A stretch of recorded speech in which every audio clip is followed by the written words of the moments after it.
Čau! Klausies, tev auditors kādreiz ir palīdzējis? Jā, man noteikti palīdzējis auditors. Es tikko biju lielai auditingā. Ok, skaidrs.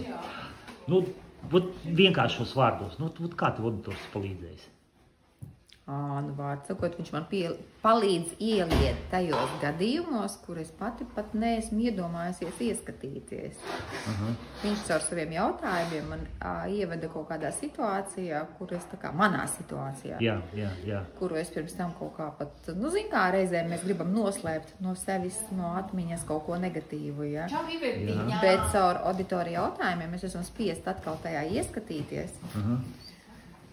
Izvērtēt to situāciju, izlādēt visu, kas tur bija nesaprotams, ja? Un pēc tam nonāk pie kaut kādas skaidrības un atziņas.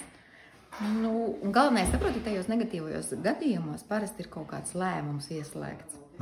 Jā, jo tā kā mēs kaut ko redzam vai kaut kas ar mums notiek, mēs kaut kādu priekš sevis lēmumu pieņemsim, es to vairs nedarīšu. Bet kāpēc, lai es to vairs nedarītu, ja tas, pieņemsim, dod man pienesumu, ja? Bet es izlēmusi to nedarīt. Līdz ar to es nogriežu kaut kādu sevi iespēju izaugsmei, es nogriežu sevi iespēju sapņiem, ja? Kaut kādi mērķi, ja? Es tā kā sevi noslēpju no dzīves, ja? Daļu dzīves es kaut kā noizolēju pēc tā lēmuma. Bet es gribu dzīvot ar pilnu krūti, tāpēc esmu šeit.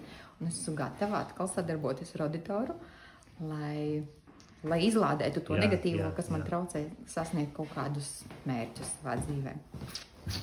Labi, paldies! Lūdzu!